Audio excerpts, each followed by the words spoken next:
여러분, 혹시 이 로고 보신 적 있으세요? 십자가와 뱀이 뒤엉킨 보는 순간 이게 뭐야 싶은 독특한 엠블렘.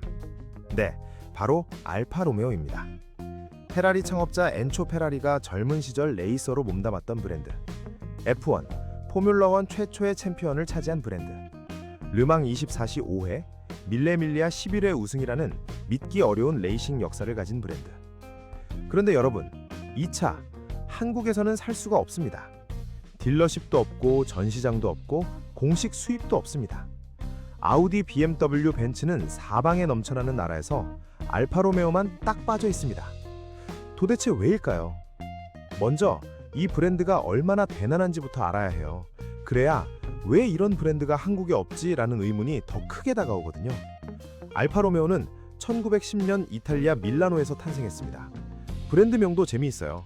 알파는 롬바르디아 자동차 제조회사, 즉 롬바르디아 자동차 공장의 약자고, 원래 회사 이름은 알파였는데 이후 회사를 인수한 사업가 니콜라 로메오의 성이 붙으면서 지금의 알파 로메오가 된 겁니다. 그리고 엠블렘, 밀라노시의 상징인 적십자와 14세기 밀라노를 지배했던 비스콘티 가문의 문장인 사람을 삼키는 뱀이 조합된 겁니다. 이 엠블렘 하나에 밀라노 역사 800년이 압축돼 있죠. 레이싱 역사도 압도적입니다. 1950년 F1, 포뮬러1 월드 챔피언십이 처음 시작됐을 때 그 첫 번째 챔피언이 바로 알파 로메오였습니다. 첫 시즌에서 알파 로메오는 사실상 경쟁자들을 압도했습니다. 이듬해인 1951년에도 챔피언 자리를 지켜냈습니다. 그리고 결정적인 이야기 하나. 여러분, 페라리 아시죠? 그 페라리의 창업자 엔초 페라리. 그 사람이 젊은 시절 알파 로메오 레이싱 팀의 레이서이자 팀 매니저로 활약했습니다. 알파 로메오가 없었다면 페라리도 없었을지도 모른다는 말이 그냥 나온 게 아닌 거예요. 그런데 그 엔초 페라리마저 결국 알파 로메오를 나와 독립하게 됩니다. 이유는 회사 내부 권력 다툼이었다고 하는데, 그 덕분에 우리가 오늘날 페라리를 볼 수 있게 된 거죠. 결론적으로 알파 로메오는 그냥 이탈리아 자동차가 아닙니다. 자동차 역사 그 자체입니다. 이탈리아 감성, 레이싱 DNA, 독창적인 디자인 철학, 전 세계 자동차 마니아들이 사랑하는 브랜드 중 단연 손에 꼽히는 이름이죠. 근데 이걸 모르시는 분들 많으실 거예요. 알파 로메오는 한국과 완전히 인연이 없었던 건 아닙니다. 때는 1996년, 당시 한보그룹이 알파 로메오를 정식 수입하기로 했습니다. 한국 시장에 처음으로 알파 로메오 엠블렘을 단 차들이 들어온 거예요. 자동차 마니아들 사이에서 상당한 화제였다고 합니다. 하지만 1997년 한보그룹이 무너지면서 알파 로메오의 국내 진출도 함께 막을 내립니다. 그리고 얼마 지나지 않아 한국 전체가 IMF 외환 위기에 휩싸이게 되죠. 이후 국내에서 볼 수 있는 알파 로메오는 대부분 병행 수입 차량이었습니다.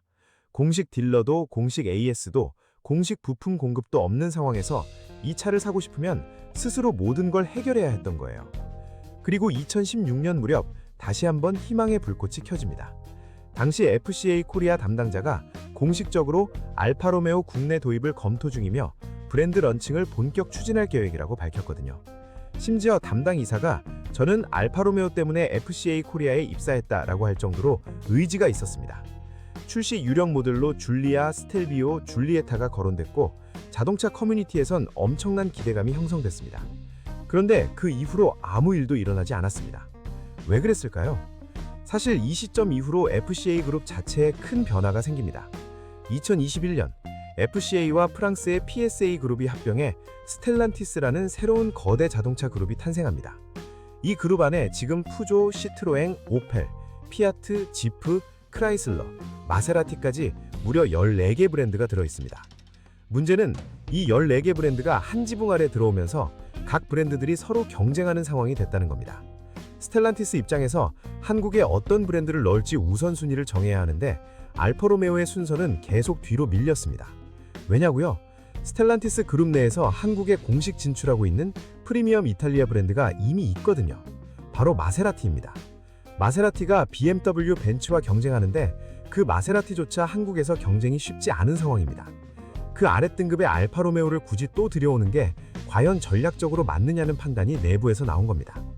알파 로메오 입장에서는 페라리 같은 초고가 이미지도 없고 마세라티처럼 이미 국내에 자리 잡은 이탈리아 럭셔리 포지션도 아닙니다. 벤츠, BMW와 싸워야 하는데 이미 그 두 브랜드가 한국에서 엄청난 팬덤을 구축하고 있습니다. 새로 들어오는 알파로메오가 얼마나 팔릴지 예측 자체가 어려운 상황인 거죠. 여기서 또 중요한 이야기를 해야 합니다. 한국 수입차 시장, 여러분 어떻게 보세요? 명품 소비에 굉장히 적극적인 나라입니다. 벤츠, BMW, 아우디는 유럽 어느 나라보다 잘 팔립니다. 그런데 특이하게 한국 소비자들은 독일 프리미엄에 대한 충성도가 압도적으로 높습니다. 왜냐하면 한국에서 수입차는 단순한 이동수단이 아니라 브랜드 가치이기 때문입니다. 벤츠 E클래스를 타면 사람들이 알아보고 일종의 신호 역할을 하는 거죠. 이런 시장에서 아무리 좋은 차라도 인지도가 없으면 시작부터 너무 힘듭니다. 알파로메오는 한국에서 인지도가 사실상 거의 없습니다. 자동차 마니아들 사이에서는 그 이름이 전설이지만 일반 소비자 입장에서는 알파로메오? 그게 뭐야? 수준입니다. 게다가 스포티한 성향의 차의 매력을 느끼는 소비자가 상대적으로 적다는 것도 문제입니다. 한국 수입차 시장의 베스트셀러를 보면 전통적으로 세단이나 SUV 중심이고 스포츠카나 퍼포먼스 지향 브랜드의 점유율은 제한적입니다. 알파로메오의 강점인 운전의 재미, 드라이빙 다이내믹스가 한국 시장에서 얼마나 통할지가 미지수인 거예요. 그리고 또 하나, 피아트가 한국에서 어떻게 됐는지 보시면 됩니다. 피아트 500은 분명히 독특하고 감성적인 차입니다. 그런데 한국에서 판매가 급감해서 결국엔 시장에서 사실상 물러났죠. 같은 스텔란티스 계열 브랜드가 한국에서 실패한 사례가 있는데 그것보다 더 생소한 알파로메오를 가져오는 것은 모험을 넘어선 도박이 될 수 있는 겁니다. 그리고 결정적인 세 번째 이유가 있습니다. 스텔란티스 그룹 자체가 지금 쉽지 않은 상황입니다. 이런 상황에서 스텔란티스 코리아가 알파로메오를 새로운 시장에 런칭하는 모험을 감수할 여력이 있을까요? 딜러망 구축, 마케팅 비용, 서비스 센터 확보, 부품 수급 체계 마련, 이 모든 걸 처음부터 만들어야 하는데요. 업계 전문가들도 만약 스텔란티스 코리아가 DS 대신 알파로메오를 가져왔다면 새로운 시장과 확장에 도전해 볼 수 있었겠지만 지금의 스텔란티스 코리아에게는 그런 모험을 감수할 여력이 없다고 분석합니다. 타이밍을 놓쳐버린 거예요. 이미 기회는 여러 번 있었는데 그때마다 결정을 미루다 보니 지금은 들어오기가 더 어려워진 상황입니다. 그럼 알파로메오, 앞으로도 영원히 한국에 못 오는 걸까요? 꼭 그렇다고 단정짓기도 어렵습니다. 왜냐면 알파로메오는 지금 전동화 전략을 강하게 밀어붙이고 있거든요. 전기차 시장은 내연기관 시장과 다릅니다. 새로운 브랜드가 새롭게 자리를 잡을 기회가 상대적으로 더 열려있죠. 한국은 전기차 시장 성장이 빠른 나라 중 하나고 만약 알파로메오가 전동화를 무기로 한국에 재도전한다면 이전보다 훨씬 나은 조건을 만들 수도 있습니다. 스텔란티스 본사도 알파로메오를 매각하거나 폐지하는 일은 절대로 없을 것이라고 공식적으로 단언했습니다. 오히려 중국 기업의 매각 제의도 거절했다고 하죠. 스텔란티스의 보석 같은 브랜드라고 불렸을 만큼 알파로메오의 브랜드 가치 자체는 여전히 높게 평가받고 있습니다. 그러니까 지금 당장은 아니지만 완전히 가능성이 닫힌 것도 아닌 묘한 상태입니다. 알파로메오가 한국에 없는 이유, 한마디로 말하면 이겁니다. 첫째, 1997년 외환 위기로 딱 1년 만에 공식 철수한 뒤 타이밍을 계속 놓쳤다.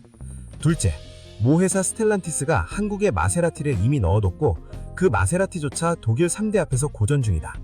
셋째, 알파로메오의 강점인 스포티한 드라이빙이 브랜드 가치 중심의 한국 수입차 시장에서 얼마나 먹힐지 불투명하다.